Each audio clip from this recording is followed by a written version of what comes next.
India জোটের যে virtual meeting হয় সেই ইন্ডিয়া জোটের মিটিংয়ে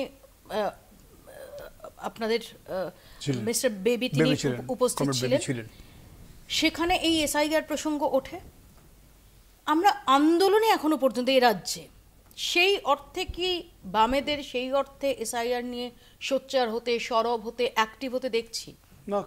আমরা তো বাঙালিদের উপর যে বিভিন্ন জায়গাতে বাংলা ভাষীদের উপর অত্যাচার হচ্ছে তার সামনেই আমরা পথে নেমেছি। সেটা সমস্যার জায়গা তো আমাদের তো এই যে সমস্যাটার দিকে তো দৃষ্টি আকর্ষণ আমরা করেছি।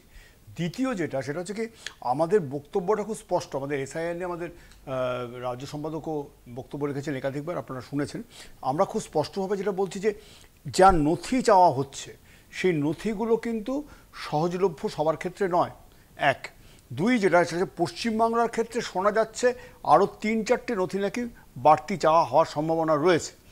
এই জায়গাগুলোতে যে আমাদের শোনা যাচ্ছে নাকি কংক্রিট কোনো তথ্য আমাদের কাছে তো এখনো যদি নোটিফিকেশনটা জারি হয়নি। নোটিফিকেশন জারি না হলে তো আমি মিডিয়াতে আন্তাবড়ি কথা বলতে পারবো না। কিন্তু আপনারা যেভাবে বলছেন ম্যানুয়ালে এসে গেছে এসআইআর, আপনারা ম্যানুয়ালটা দেখেই তো আজকে নির্দিষ্টভাবে বললেন যে এসআইআর চালু হওয়ার একদম প্রায় 100% জায়গাতেই চলে গেছে। নোটিফিকেশনটা না এলে আমরা কোনো রকম এটা বলতে পারবো না। কিন্তু সোশ্যাল মিডিয়া থেকে শুরু করে যে ওয়েবসাইটগুলো দেখতে পাচ্ছি সেগুলো যেগুলো আছে সেগুলোতে সবার কাছে ওই সার্টিফিকেট থাকা সম্ভব নয়।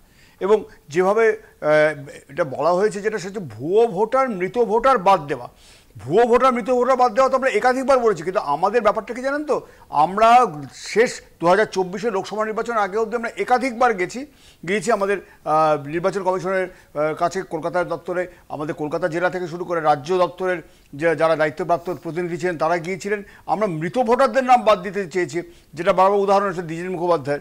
সেই মৃত ভোটারের বাদ দেওয়ার ক্ষেত্রে সক্রিয়তা দেখতে পাইনি আমরা। যে কারণে খুব স্পষ্টভাবে বলতে চাইছি সংশোধন হোক, কিন্তু শুধুমাত্র ধর্ম বা ভাষার কারণে এ রাজ্যে দীর্ঘদিন বসবাসকারী কোনো বৈধ ভোটারের নাম যেন বাদ না যায়, এই স্ট্যান্ড পয়েন্টে আমরা কিন্তু অবিচল।